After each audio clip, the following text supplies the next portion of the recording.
Here we go. Let's go. Max, Ma, welcome to the Process Podcast. Thanks for inviting me, man. How are you doing? Doing great.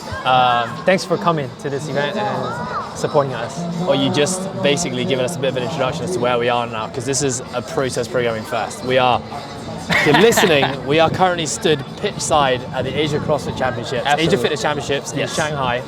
Day 3, I mean, hats off to you, you must be exhausted. You've been putting on an epic competition. We've had 7 Process athletes down. I've had an absolutely amazing time. And the fact that we're doing a podcast with a live competition, Masters taking on an event taking the right floor now, right now is definitely a first. So thank you very much for having us. Yeah, appreciate it having me on the podcast, and it's very good to see our border open up again and having international athletes coming up. So, and by the way, I'm not exhausted at all, to be honest. Like especially day 3, so this is very exciting, especially after watching that final heat for the men event 6 and winning that muscle up biathlon. It was great. It's great. And it's been really cool for me to be able to be a part of, commentating. Like, I love commentating. Yeah. I've always said I'd love to get into commentating one day because I feel like I think about the sport so much. Yeah. And you guys have an unbelievable setup here. We've Thank got you. a whole media team. We've got a media desk. It is basically the CrossFit Games, but we're in China. Yeah. Is what it feels like. So I feel like this is a really good time for us to just pause and just tell us who you are, Max. Who are you? That is very high praise to say that. But getting back to it, so I am so basically I started Asia Fitness Championship in 2017, 2018 actually, 17 for the first event. And then I'm the owner for Project One.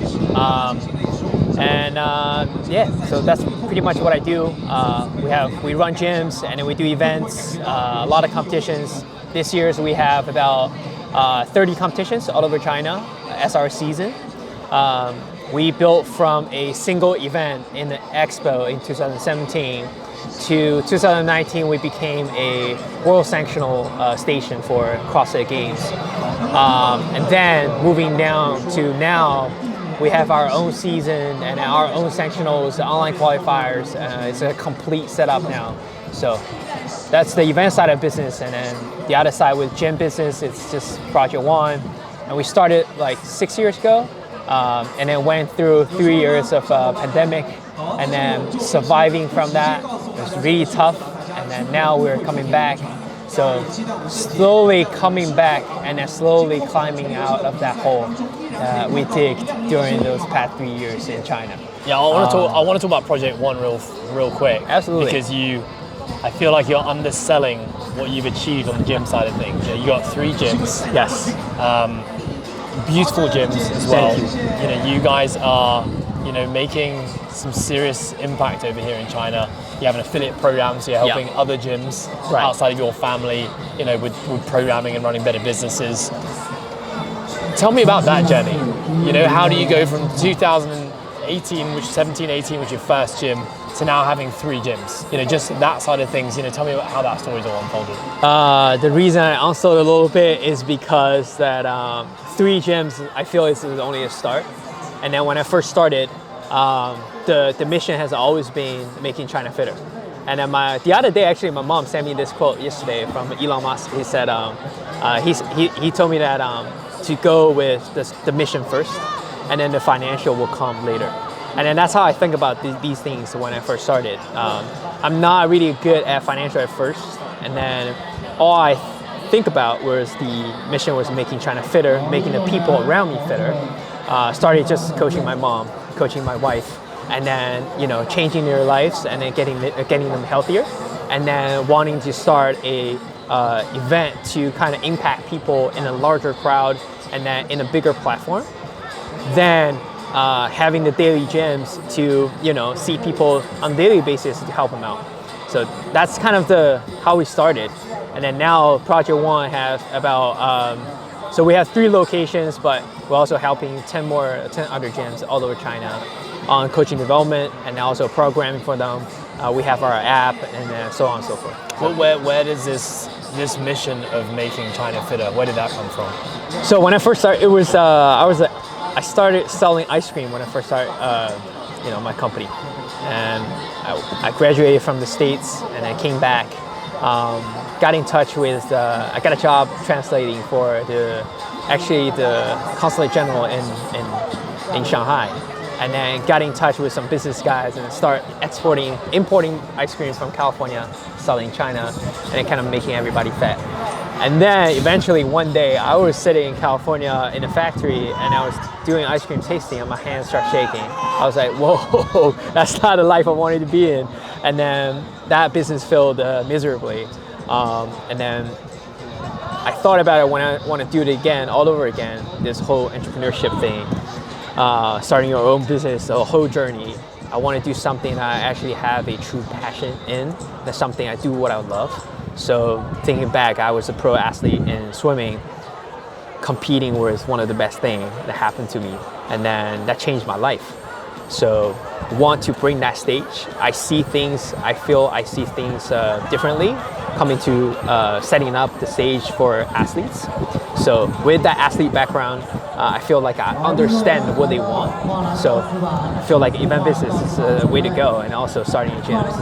Yeah. So where does this entrepreneurial mindset come from? You know, what about you made you, when the fast ice cream business failed, you were like, I just got to keep on going down this entrepreneurial route? It's interesting. I never thought about looking for a job. When I first graduated, it was my wife knows this really well. He tell everyone, it's like he's the worst guy to work for somebody because I have ideas all the time, and then she's the one actually helping me to execute it, and then we come up with a plan, and we have a very solid team right now to help me execute all these ideas. But sometimes it could be really bad to have too many things and then floating in the air. So I think my personalities are just like that. My parents has always been entrepreneurs, and then my mom impacted me big time on that. So even though they're operating a very small scale, but I learned a lot from that. So, yep. I want to go back to the event side of things then, because I only just learned just before we hit record in this podcast that actually you started really in the event side. Yeah. Right. So the ice cream business fails. Yep. How do we get into events, and where does that passion come from? So it's actually about what's easier to start. When I failed the ice cream business, I had almost $500,000 in debt in RMB, and I was like, there's no way I started a gym now, investing millions, and then go into it, because my parents said, we're not putting $1 on it, and then you just do it on your own. They want me to go to grad school and then maybe find a job and then spot it to settle down. And then if I want to go this route, basically against their will, and then with no support, so I was like, I got to do it on myself. Then I thought about event business could be easier for entry. So I got the first sponsorship from a fridge company. Shout out to ICK for sponsored the first event, and they actually gave me $100K to start a competition. And then with that money, we registered a logo, trademark everything, register my company, and then have my wife and then some other friend helping me out. Just 3 of us started an event business, and then that event business started to grow. Investor didn't really believe in me doing the gym business side at first. Even though you knew that's where you wanted to go. Well, I had no track record, right? No credits. I was just 22 years old. Actually 23, graduated from college. That's about it. No working experience. No experience handling big money. And then with that event, kind of being successful, running on nothing, starting from blank, kind of prove something to them. And then after that, the money start coming in, and the investors start saying like, okay, this kid can really pull it off. And then they start believing me, getting investment in, starting the gym side of business. And then we actually started a huge one in Shanghai. The rent in Asia is just crazy, right? And then I made a mistake just starting too big. Had my first flagship location. The goal is to go, more than just one, more than 100, right? Go franchising and then do all that. But then the first couple ones really give me a lot of trouble. And then with the pandemic, it didn't really help me with the speed. So now we're coming out of it, and I start thinking for next step. I mean, I can really resonate. I can really resonate with the mission side and the part of you that struggled with the finances, because that's exactly how my journey first started. And I would still probably say, even to this day, think big. Finances, the financial side of things is something that's always way lower down on my priority list. It's like, who can we impact? What lives can we change? Is this something I really want to do? And to date, and I love that your mum and Elon Musk said that. I always say, do what's right, do what feels good, what aligns with the mission, and the finances will look after themselves. With that said, though, there is a point where you do need to be savvy with the finances. Absolutely. Right? You can't just do things that are always fun and bring you enjoyment and align with the mission and not think about the money, which I think has been, a constant life lesson for me in business, which is, the more knowledgeable I've become on finances, being able to couple those two things together, right? The mission, your passion, your love, and to think about the finances, that's kind of where, growth can really happen. Having a plan and also know all your numbers has been the most important thing, or the biggest changes happening this year. So beginning of this year, our company was almost this close to bankruptcy. And then, when you're on the edge, you really need to think about all those things and then planning ahead. And then, doing hat tricks and trying to survive. And I was a math major kid, and I was actually majoring in doing numbers all the time. I just wasn't really interested in doing that. And then with all that big investment coming in, you feel like the picture is really big, the vision is big, but you kind of forget the details. But that's a huge lesson for me, just focusing on this as much as, these details is as much as important as the vision. And then all those small steps actually lead you to the next level. Yeah. So spending a lot of time on the numbers and then making plans and then making sure all the SOPs for the companies run smoothly this year has been a big change. Yeah, and internally. What I found with that is that I think for me, I was definitely not a math major, right? Math has always been something I've struggled with. Numbers has never interested me. But a big reason I didn't dive into the numbers of my businesses because I actually didn't know what to do. I didn't know how to read a balance sheet. I didn't know how to read a cash flow statement. And when you don't know, right, kind of ignorance is bliss. Yeah. And so the more and more I've learned, and try to study that stuff a little bit more and understand it, it's become something that's really interesting now in business where I actually kind of enjoy looking at numbers. Oh yeah, and absolutely. it becomes kind of like this jigsaw puzzle where you're like, okay, this makes, rather than just going off your gut feeling all the time, or going off what feels right, which is really how I operated for 13 years. So I resonate with that. That was really impressive because Anne told me a little bit about your business as well.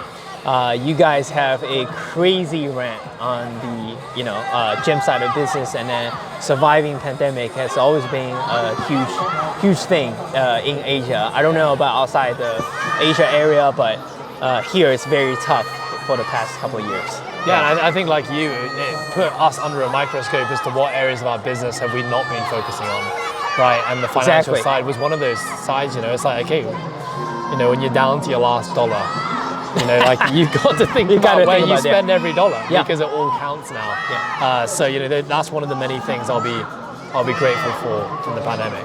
I want to switch gears a bit, Max, to this event because this event, I think, as a spectator watching just the last 3 days, I mean, it looks like a big spectacle. We're here in a stadium. We can hear roaring fans in the stadium right now. You've got a huge team of volunteers. You've got a huge team of full-time workers who are operating. We are part of a media team right now. We're mic'd up. Like, I've never felt this professional ever. But this is just the end result of a lot of work that's gone in this year, right? So tell us a little bit about Asia Fitness Championships, what it's about, what are the goals, and also like how many people have been a part of this, both in terms of competitors, athletes, and what goes into running an operation like this? I think not just this year's effort, but also all these years' experience and an accumulated effort to this point has made this event possible. And also with all the support from our local communities and all the volunteers, like you said, we have about 3,000 athletes in our season that actually participated in the sanctionals. So 30 city tournaments or city sanctionals happened this season.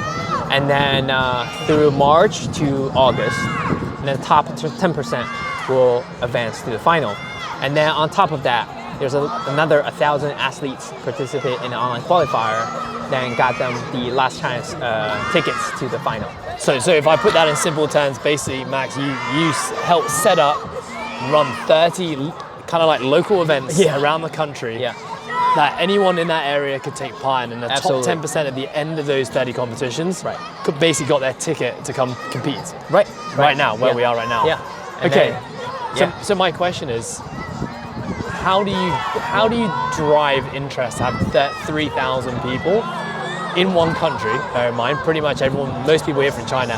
How do you do that? You know, what are some of the tricks of the trade that you guys have done to get that much interest? So not just us. Well, first of all, setting up the big competition is very important. To have something on the top that people look forward to, and then make sure that top competition is up to standard, and then everyone is eager to compete in, is very, very important to drive that interest into all these sanctionals. But also, it's not just us. Like, we have 30 events, that means 30 partners all over China. They're doing an amazing job this year to hosting the local events. And then we, as a brand, the Asia Fitness Championship, we help them set up the competition floor. We sponsor them all the gears they need, whatever they need. The gears, the barbells, plates, rigs, whatever you name it. Ironwatt is kind enough just to ship everything in a container to your city, to your gym, and then you can set it up, and then they will ship it back. All of this for free. And then we have a leaderboard system for everyone in China to sign up. So you can see it's easier for the fans or the athlete to follow through the whole season, that you just need to pull down on the WeChat, and then you jump into the mini app, and you can see the leaderboard from weeks to weeks, and then you can see what's happening next week, and then what's coming up, and then who's around us. We have a map about it as well, and then we'll push those events in bigger cities. And then a lot of those event hosts, local event hosts, they have a lot of resources that we don't have. So they're connected with the governments, or they're just very good with hosting local events and gather the local communities. So we help them to leverage even more to put their competition or events into a bigger stage. So it's a very team effort. So, you know, coming back to, you know, your mission of making China fitter, where does this fit into all that? My mom's been sick when I graduated. This is the number one reason that I decided to move back, and then help her actually set up a garage gym, and then we just try to work out in there, and then, you know, helping my wife, you know, getting fitter as well. So after retiring from swimming, I got fat, and then, you know, she's just getting into fitness. We started working out together, and it was a really good journey, you know, till this date. We're still working out together. And then both of them in the garage told me that I'm a terrible coach. I was a terrible coach. They both yelled at me, they were mad at me, and then I decided to become, well, the competitive nature kicks in, you know. I start, you know, going on tours to the States and taking all the seminars I could, getting all the certificates and education, and then become a better coach for them. And then I started realize I could, you know, really bring that to a lot more people, and then, you know, then the statement. So with competitions like this, right? Because a lot of people will think competitions are just for like the elite. Yeah. What knock-on effect have you seen, you know, from running competitions like this? You know, where, you know, you got all these athletes competing across different divisions, team individuals. What knock-on effect are you seeing, you know, that comes back to your mission of let's make China fitter? So that changes back to the competition season setup. So before, we have a top competition, and that's about it. And then now I feel when we hosted ACC back in 2019, Rich Froning was here, all the big names was here, and I feel like we didn't change much people's life in China, yes. But we changed a lot of aspects in the competitive, environment, or the competitive athletes had a big impact, or their mindset changes a lot after seeing the top perform. But don't get me wrong, all the moms and dad and then all the members didn't really get it. The gap was too far away. So coming back to that, I was like, coming back to the mission is that how can we really impact more lives, and then how can we help more people? So that's why we bring more of the local events in, trying to empower them to reach more people locally. And then those people could be their first time jumping into a competition, right? But for a local event, you can have all divisions you want, and also the events doesn't have to be that tough. And then we can scale down a little bit for everybody to participate. And then we have team division as well. It's a bit easier than an elite division, right? Then that kind of reaching the more and more people for every season. And then with the online stuff, same thing. Last year, we started doing like the open announcement style of qualifier announcement, and then it worked really well. And then this year, Ant coming in, really very kind of him, helping us to doing the announcement, going head to head with SSG, and then performing on that stage, doing the live broadcasting, really reached out to a lot of people as well. So when it comes to competition setup, we're really trying to think about how can we reach more people, and how can we get to the people who are just into fitness, who are not competitive athletes yet. You could see, like last night, it was packed over here on the floor at 8 o'clock. We had basically how do we call it? A competition floor class for the amateurs. So everyone who's a fan or spectator or judges, crew members could jump in, just sign up on ClassPass, and they can jump in the class. And we had the same thing on day one. Any fan could sign up. So we have our elite coaches run the whole thing, and then every lane will have a different coach leading 12 people through a class setup, and then they will test it out. They get a taste of the competition workouts as well in the scaling version of it. Yeah, I love it. It's like what I've seen returning back to China since I was last here. When we were here running athlete camps, and of course being at the Asia CrossFit Champs coaching Ant, is just a general interest in CrossFit has definitely risen. The amount of participation, you hear about it all the time. CrossFit's a very fast-growing nation. Obviously, the pandemic hit China really hard, and it was kind of interested to see how it would bounce back, if it even bounced back. Like it could have potentially gone two ways, right? Right. And then looking at more of like the top end of the sport, the elites, just seeing a huge jump in standards. I'm not gonna lie, I got a Hong Kong passport 4 years ago, just because I thought, you know what, I'm competing on a China leaderboard. If I get a passport, I can compete on China leaderboard. I want to see my name at the top of that leaderboard, because that's gonna be important for marketing. After I got the Hong Kong passport, I finished quite high. I think I was in the top 5 in China. Now, hey, I'm hardly on the first page. No, I still see you, man. I'm hardly on the first page. I saw your name.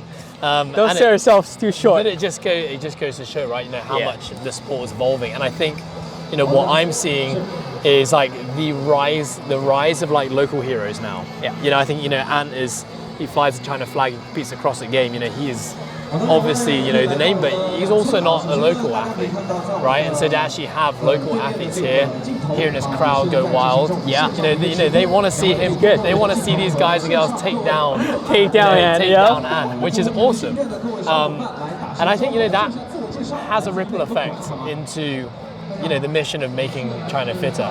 And whilst maybe not everyone inspires to be an athlete or has that same goal, it does have a ripple effect. It does. Because it means that, someone is inspiring to be that athlete. That has a knock-on effect to their family members who are now eating healthier, now they're training, they're exercising. Absolutely. They pass that down to their children. And, you're really starting, something that could have a knock-on effect, for years. So going back to that topic, it's that when I set up those competitions, especially the media side of things, I try to think about that like all the time, to reach the general public and to try to impact people to jump into, to move off the couch and then trying to jump in there first, maybe finish class or whatever, like going to their local gym. That's what we think about. It's not about just showcasing the athleticism for the top athletes. You talk about those local heroes, and then when all the fans coming in here today, they are their members. They coach on a daily basis, and then they see those fans every day, and then seeing their coach doing well on the competition floor has a huge impact on their daily classes or just their local communities. Those fans will probably work a bit harder, and then listen more carefully to their coach and have more respect, have more inspirations to go in this route, having more fun, enjoying being in this bigger community as well, enjoying the sport. That's all we ask for. Yeah, I love now hearing you talk about this, how, the Asia CrossFit Championships, where you had the best in the world competing to try against CrossFit Games, realizing that it didn't have the impact on China like you thought it would, creating something that's more local now and making it inclusive. So I think it's the inclusive part that I really like, and I think something I've been saying to you all weekend is the tests. Like, I love the tests. This has actually Thank you. That means a lot to me. This really has been, I think about testing a lot, and I think about programming a lot. It's probably an area of CrossFit I love almost more than anything else. Same here. And, I think this is probably one of the most well-rounded, interesting, outside-of-the-box programmed events that I've ever been to in Asia, for sure. We had a little chat about it just yesterday. Yeah. We've seen swimming come up. We've seen a sprint event, a sub 1 minute sprint where people have to run around obstacles, jump over hurdles. Yeah. We've seen lots of elements that people in CrossFit, typical CrossFit affiliates, or CrossFit gyms, or CrossFit programs don't do. We've seen people have to carry, really heavy bags. We've run around this running track, multiple times already.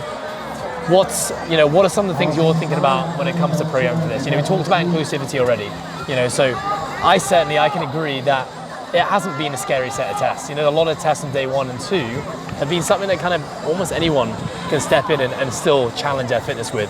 Now we're in that final day and we're seeing cuts start to happen. Now we're starting to see the complexity come out, ring muscle ups, 1 rep max, clean and jerk. So talk me through just something like, I don't know, what's your philosophy when it comes to, programming for a competition like this? So it comes back to, it comes really back to what CrossFit really is. Right? And having a good understanding of what the methodology really represent, and then sometimes seeing gyms kind of misunderstand those concepts or kind of go extreme on certain areas troubles me a lot. So with the competition, we have the power to kind of impact more people, to influence people on those on the bigger platform, and a kind of not redefining, but just give people a little taste of what the over-rounded test will look like and what CrossFit really looks like. It's not just about barbells and all those fancy movements, right? You get to the final stage, you get to taste a little bit about that, and then that's the deciding factor for you to win the competition. But it's not those movements that will get you there. They get you to the top 8 to actually get to try the final event. So like you said, you're surprised that the 2 cuts. We have a cut before the muscle up biathlon. So everyone does 3 days. Yeah, everyone does at least 5 events. Yeah. So everyone already finished five events in 3 days, and then the top 32 for the male and top 16 female get to go to the muscle up biathlon, and then the top 8 get to try the lifting side of things. So that actually says, a lot of people, when we first programmed it, my team was criticizing that we're putting too much of an emphasis on the weightlifting thing. I was like, if you think about it, it's actually the least, because it actually mattered the least on leaderboard. There's not a lot of catching up to do when you're on the top 8 and it's just doing that event. But also you have to be really well-rounded to actually be in that position, to be able to touch that bar. So with that being said, it's just I want to kind of change a little bit of what people really think about what CrossFit is. There's a lot of misconception on what it is. especially in China. And then the sports is very new here. It's actually just, you have to be fit, no matter what. And also swimming is a very big part of, not just for athletes, athleticism. It's also, I think, it's just, a good skill for any human beings. Yeah. And running as well, like you said, right?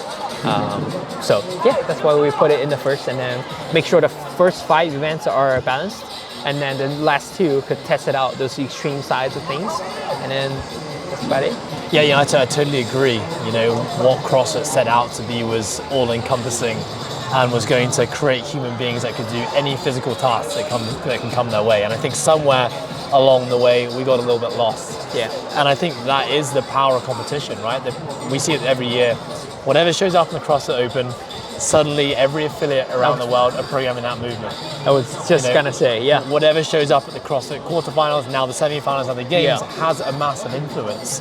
And it's that kind of like, that confusion between CrossFit the sport and CrossFit the methodology. And so when the CrossFit Open was just rower, dumbbells, pull-up bar, rings, wall ball, and a barbell, that's all everyone did.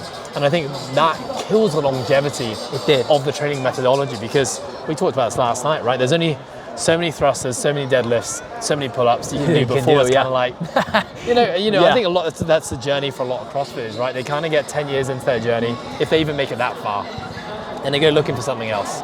Maybe they move into the endurance community, or they go into jiu-jitsu, or they start playing paddle tennis, because it's kind of like they feel that, well, what's the point? I've got this body, and I want to explore, what I can use it for. And I think that is the initial idea of CrossFit. It's like, CrossFit should be a supporting mechanism to allow us to excel in life, right? Every aspect of life, whether you just want to work in business, or you want to play the sports, or you want to just live long and prosper and look after your grandkids. Like, that's what the intention was. And then there's this confusion that CrossFit means you have to be a competitive athlete and compete in the sport. And don't get me wrong, I love that side of CrossFit. I love, like you, right? Being ex-athletes, we love the competitive side, but the competitive side is reserved for the select few, not just the select few who can do it, but the select few who actually want it. Yeah. Because, it's performance and health are 2 very different ends of the spectrum. And I do see, we see it everywhere, right? When CrossFit is new to a country, we all do the same thing. Right? We get very, very obsessed with it. We get a little bit misguided in terms of what it looks like. We do too much volume, we do too much intensity. We all break, and then we try to find a more sustainable way to do it. And I think it's amazing what you're doing, where you're catching it early, right? You've got this big rising growth right now. Loads of people are interested. You got a national hero, Ant Haynes, competing at the CrossFit Games, finishing top 30. That's no doubt going to spike more interest. And you're coming in and saying, hey guys, like, we've got to do this a bit more sustainably. Like, let's do it now. Don't make the same mistake that we made and that everyone else made. Do it this way. So that 100% agree on that concept. And then every time we program competition like this, it's thinking about, because we ran the same class the other day with all those events just in our gym. Yeah, all the members did it. It was fine. We're just scaling down a little bit, right? You don't have to carry 80 kg sandbag all the time. Just carry 10 kg or 20 kg. All the grandmas and moms and dads can come in and then just pick up a small objects and then just walk, right? You can be farmer walk on your side. You can bear hug it however you want, and then do a couple rope climbs or just pull yourself up. That's about it. And then you're doing the exactly same thing as those athletes. Just different stimulus and a different movement standards. And then I think that's what's really amazing about CrossFit. And then what's really I want to push to the general public is that everyone could do it. And then it's not only, like you said, a select few, the top 0.001% is selected for the athlete life. But everyone else is here just for fun and get fitter. That's about it. So, if you could send out one message to the Chinese CrossFit population right now, what would it be? Having fun, don't train too much, and then going to your local gym and on a regular basis, having a good habit. That's about it. And then also make sure you move well. Yeah, I love that. You got to move well, man. What are some of the biggest challenges that you're finding? Trying to make China fitter. What are some of the maybe things that are culturally embedded here in China and the way that people think about wellness and health and fitness? What are some of the biggest challenges? Well, it's hard. It's having a mission like that, the mission statement is huge, and then talking about it, a lot of people think it's bullshit, right? Can I cuss in this? You can. Too late now anyway. If I'd have said no, nothing we can do about it.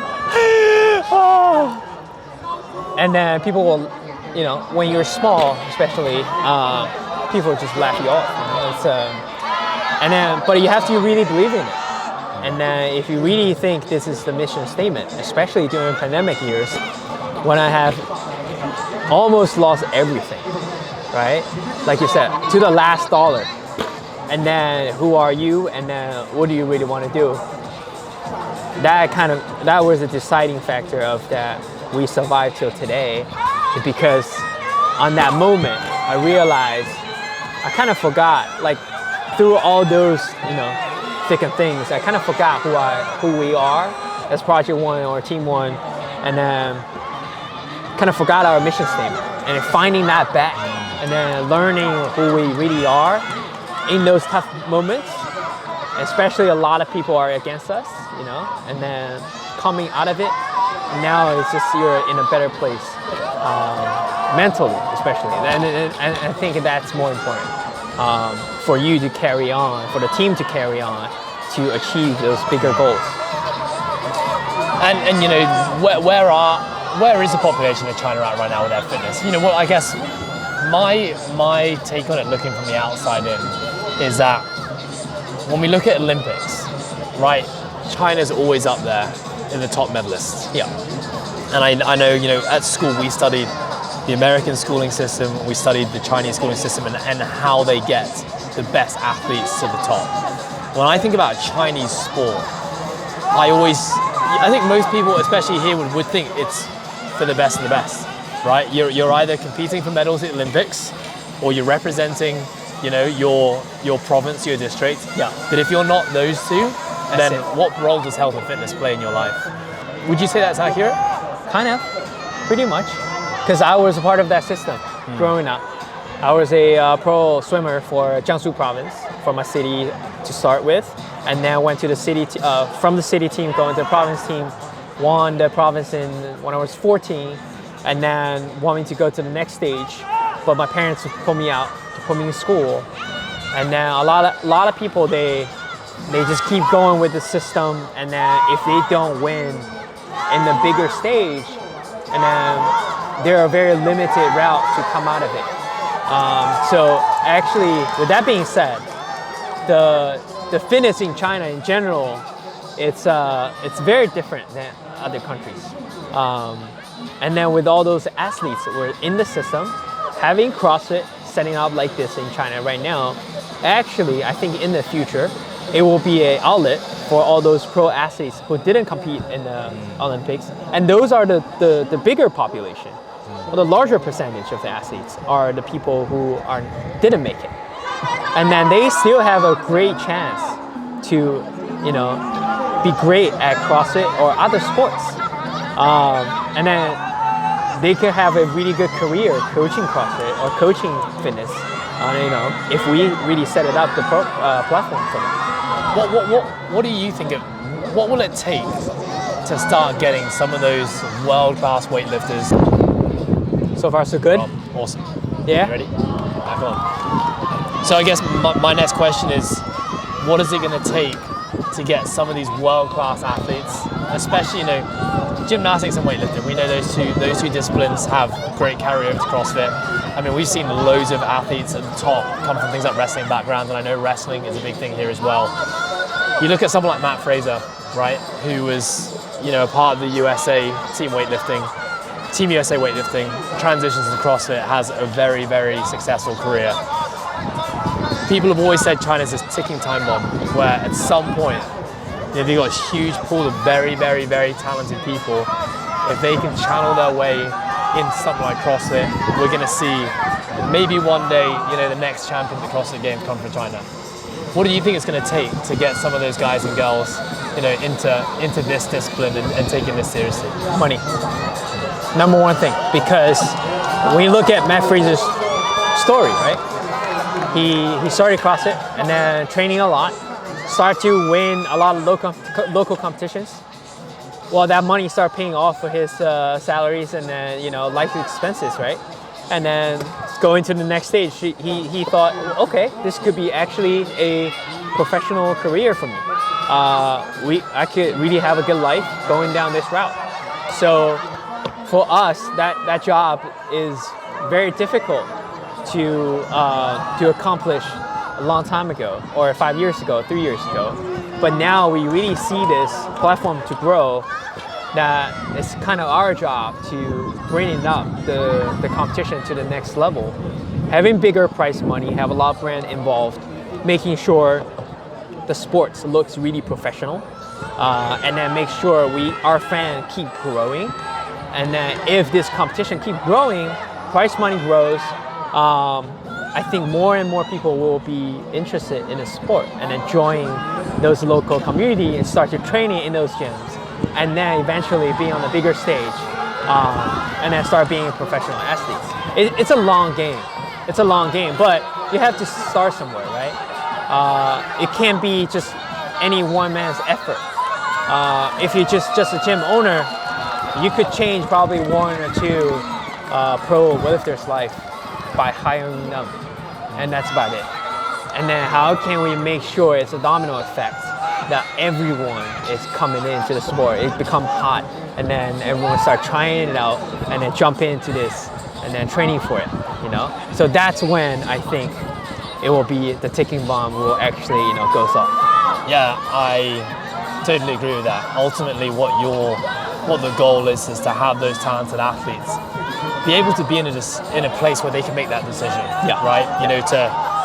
To pursue weightlifting, and in China there's a lot of money, for high performance in any sport. Absolutely. Even if you're not making it to national level and you're just representing province, there is enough, from my understanding, to make a living from that. Yeah. And so we need to present this alternative that CrossFit can provide that too. And I think the way that looks at the moment for most of the world is it's not really the athlete, you're a coach athlete, right? So you really make your money through coaching. No. And maybe you lock in a sponsor on the side, that helps supplement your income, but that's not really the main source of revenue. So what I thought was really cool this weekend is speaking to some of the brands you have here, right? And speaking to a lot of the brands you have here and the people behind it who are saying, we want to find we want to find the next athlete that we want to sponsor and support. And I think that is just the tip of the iceberg now, right? That you have brands in China who recognize that this is a fast-growing market, that sports stars, have a massive influence on participation and ultimately the products. And it's really cool to see now that you got almost talent scouts who are here, watching watching the floor, be like, okay, who's going to be our next target? I went into a CrossFit gym here the other day, CrossFit Stud, and I just saw the coaching team plastered all around the gym, all drinking products. So it's already, the wheels are in motion already. It's moving, right? Yeah, and it's a really cool thing to see, certainly ahead of what we have in Hong Kong. Right. So for the mainland, there are a lot of those,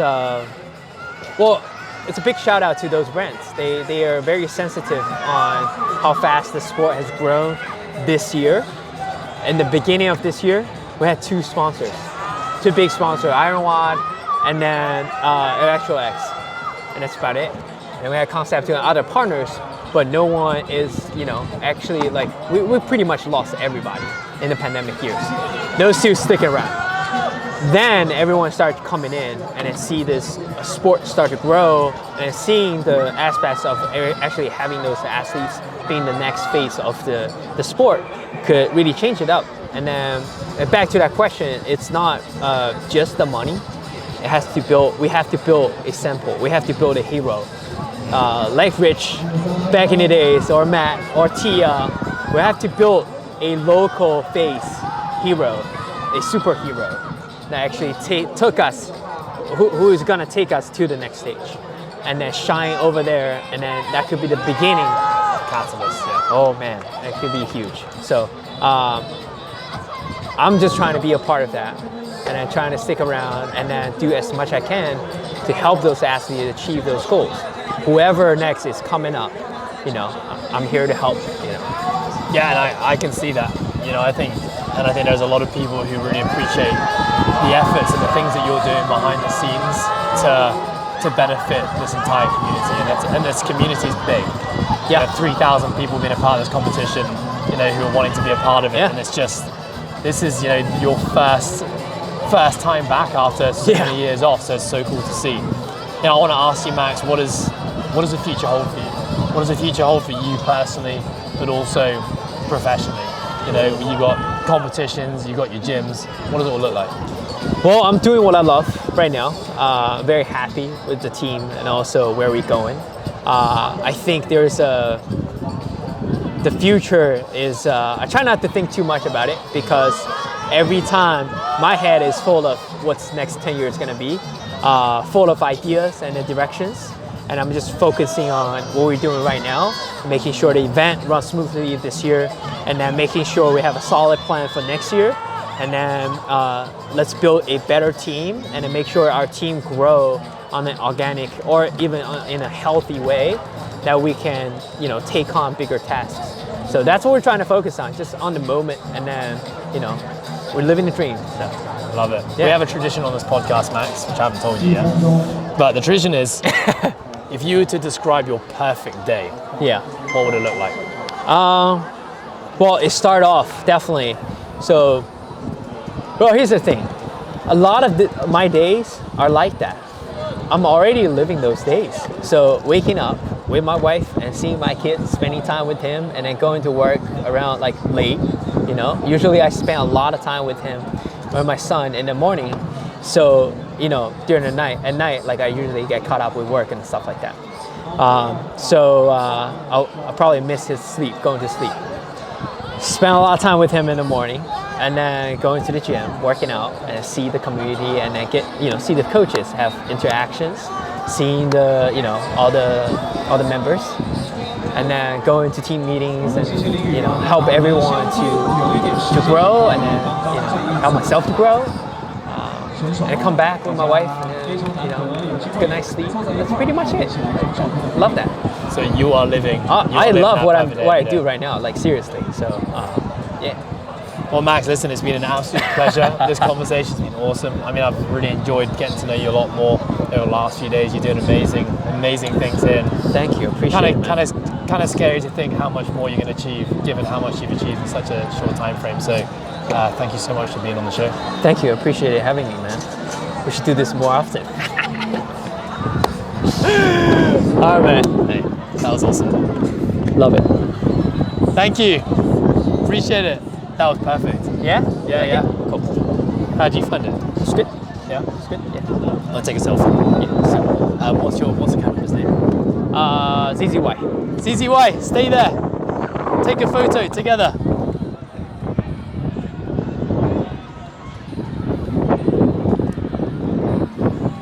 Oh, that looks terrible. Is that iPhone 6? I just need a new phone, mate. Oh, what the fuck? Might need you to sub in here, buddy. That's fine. That's good.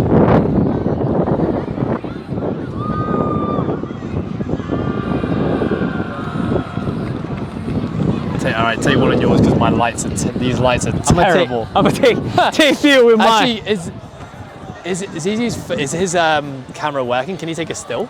Yeah. Yeah, let's do 能 that. 拍个照片吗？ Even